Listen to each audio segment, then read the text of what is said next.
Jembatan Cirahong ini bukan viral pada saat ini, mengatur ini sejak 3. Kades ini diduga masih ngotot bela pungli di jembatan Cirahong. Sebenarnya berapa sih kira-kira penghasilan yang didapat kalau kita hitung-hitungan? Pak Kades, masalah jembatan Cirahong. Pertama, saya mengucapkan terima kasih.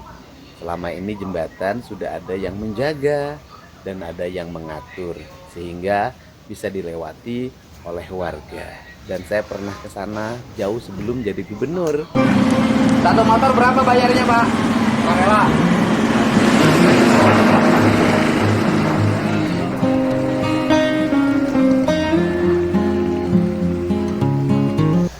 Dan dari kunjungan itu saya menyimpulkan perlu pemerintah mengintervensi agar jembatan itu menjadi jembatan yang nyaman dilewati.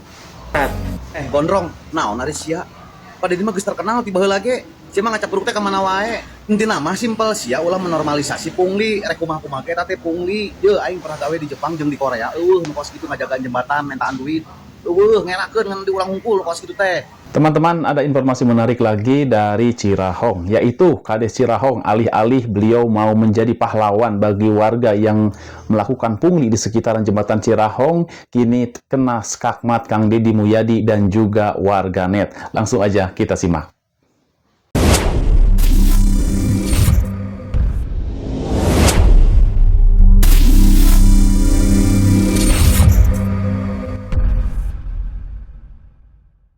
Masalah jembatan Cirahong makin hari makin ramai, dikarenakan ini tidak hanya menyangkut yang menjaga jembatan di sekitaran jembatan Cirahong, tetapi juga melibatkan perangkat desa, yaitu Kades yang ikut speak up terkait dengan masalah jembatan Cirahong ini. Baik, Baraya, langsung aja kita simak tayangan berikut. Jembatan Cirahong ini bukan viral pada saat ini, mengatur ini sejak 3. Kades ini diduga masih ngotot bela pungli di jembatan Cirahong. Sebenarnya berapa sih kira-kira penghasilan yang didapat kalau kita hitung-hitungan? Misalnya, setiap motor yang lewat dikenai Rp1.000. Dan jika praktik ini berlangsung selama 30 tahun seperti yang Pak Kades bilang, maka Rp648 juta kali 30 sama dengan 19 miliar 440 juta rupiah. Assalamualaikum, sampurasun, wilujeng enjing, wargi Jabar dan seluruh warganet dimanapun berada. Saya mengucapkan terima kasih atas seluruh doa dan ucapannya.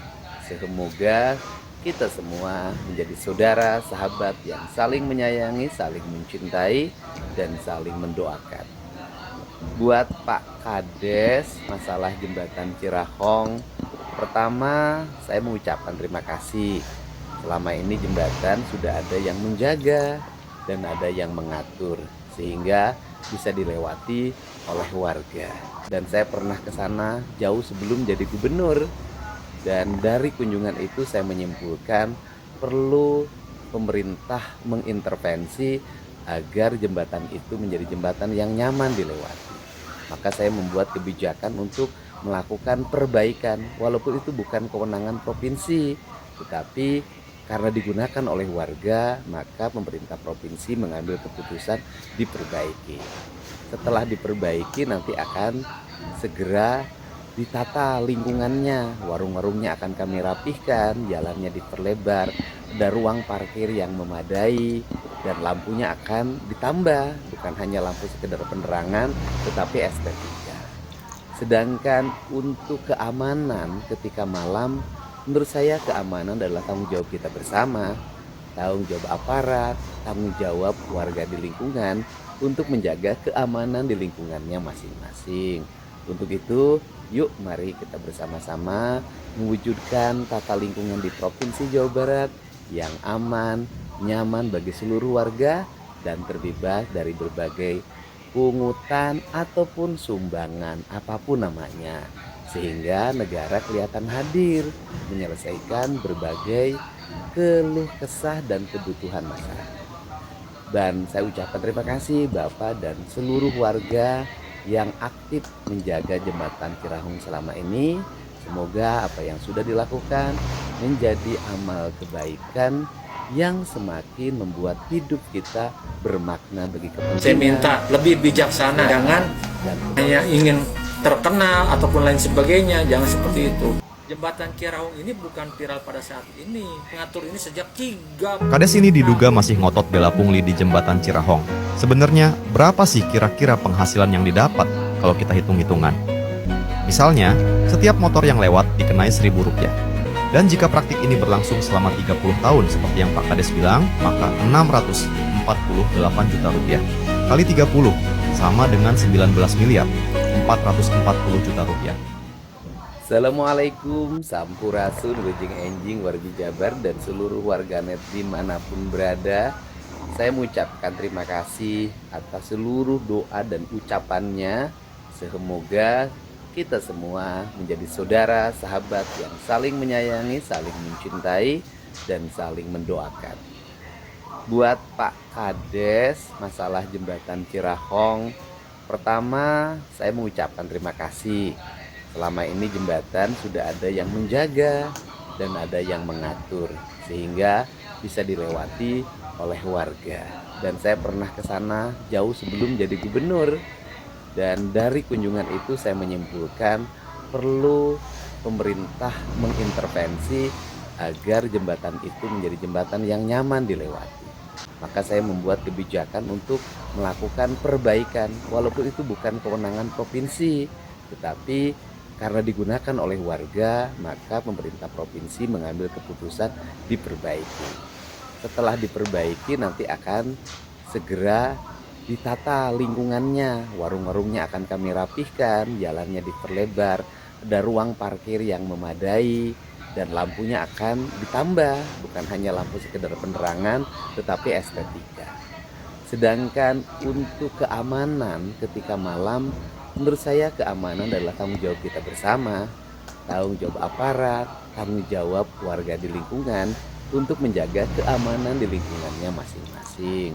Untuk itu, yuk mari kita bersama-sama mewujudkan tata lingkungan di Provinsi Jawa Barat yang aman, nyaman bagi seluruh warga, dan terbebas dari berbagai pungutan ataupun sumbangan apapun namanya. Sehingga negara kelihatan hadir menyelesaikan berbagai keluh kesah dan kebutuhan masyarakat. Dan saya ucapkan terima kasih Bapak dan seluruh warga yang aktif menjaga jembatan Cirahong selama ini. Semoga apa yang sudah dilakukan menjadi amal kebaikan yang semakin membuat hidup kita bermakna bagi kepentingan, kemanusiaan, dan kebangsaan.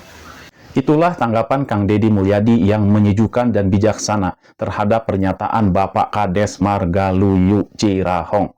Dan sekarang kita akan menyimak pula bagaimana komentar warga masyarakat yang menanggapi komentar daripada Bapak Kades. Mari teman-teman, langsung aja kita simak, silakan. Saya minta lebih bijaksana, jangan hanya ingin terkenal ataupun lain sebagainya, jangan seperti itu. Apalagi pejabat publik sekelas Gubernur Jawa Barat. Gondrong, naon ari sia? Pada di mah geus terkenal tiba heula ge. Sia mah ngacap buruk teh ka mana wae. Intina mah simpel sia ulah menormalisasi pungli, rek kumaha-kumaha ge teh pungli. Ye aing pernah gawe di Jepang jeung di Korea. Nu kos kitu ngajagaan jembatan, mentaan duit. Ngelakeun ngan diulang ngumpul kos kitu teh. Kamari Pak Dedi kadinya sia ka mana kalah nyumput lain datang kadinya sok debat jeung Pak Dedi rek nepi ka mana wae ge di layanan ku Pak Dedi. Da sia mah dinormalisasi pungli teh da sia kebagian atuh.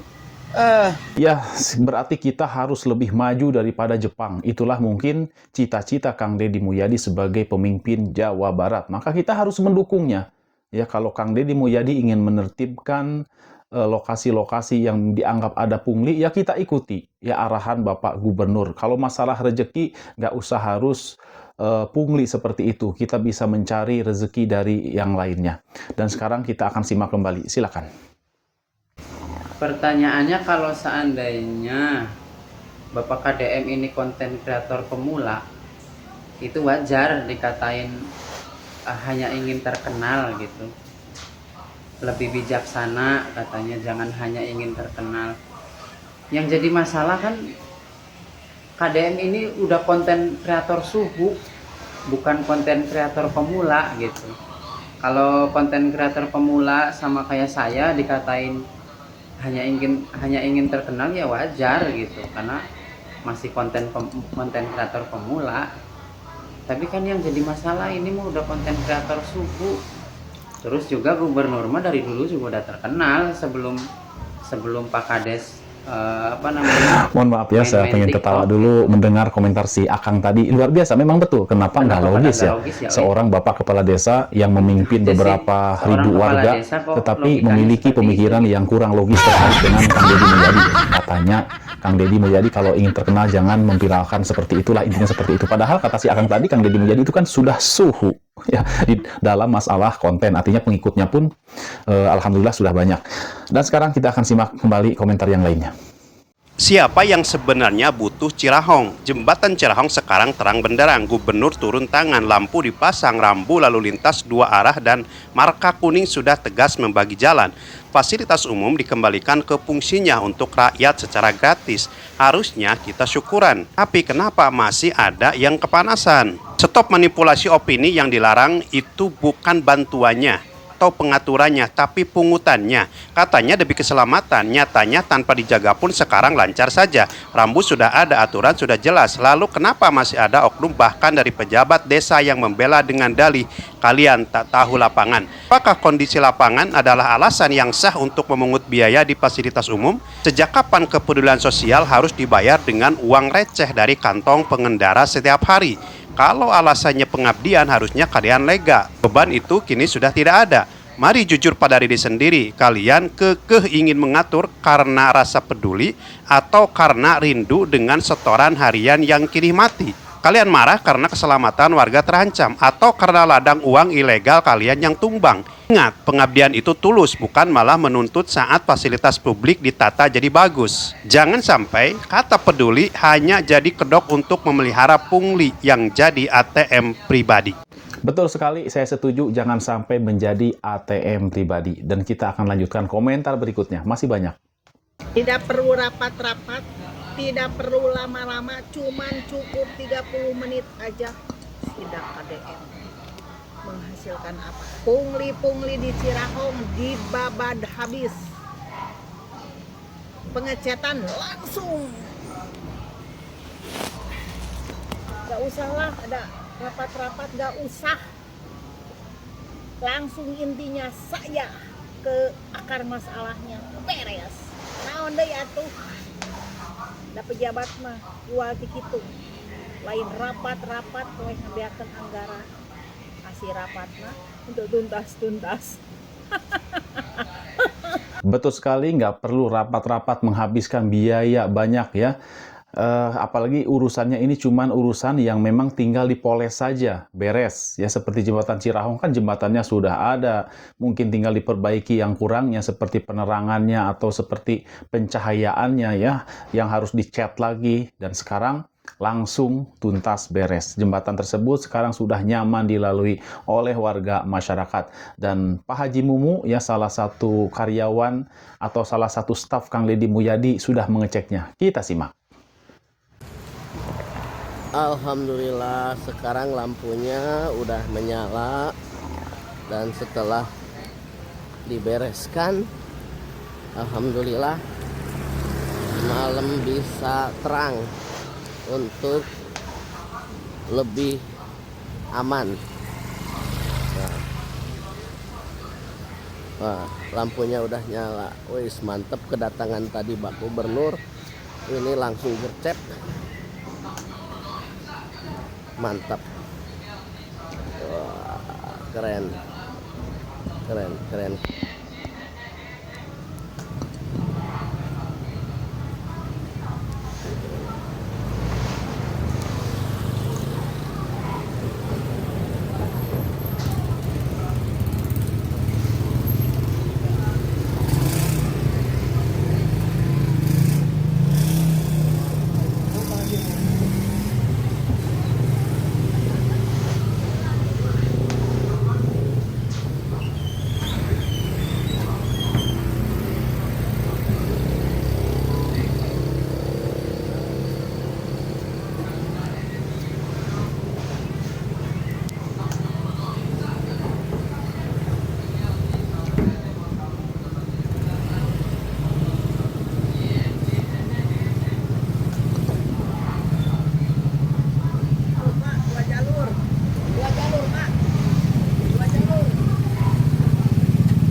Ya, nama juga kepala desa kali ya. Mungkin beliau jika tidak membela warganya, khawatir nanti tidak dipilih lagi oleh warganya menjadi kepala desa. Maka beliau, meskipun itu ada kesalahan, tetapi beliau memiliki tanggung jawab untuk membela warganya.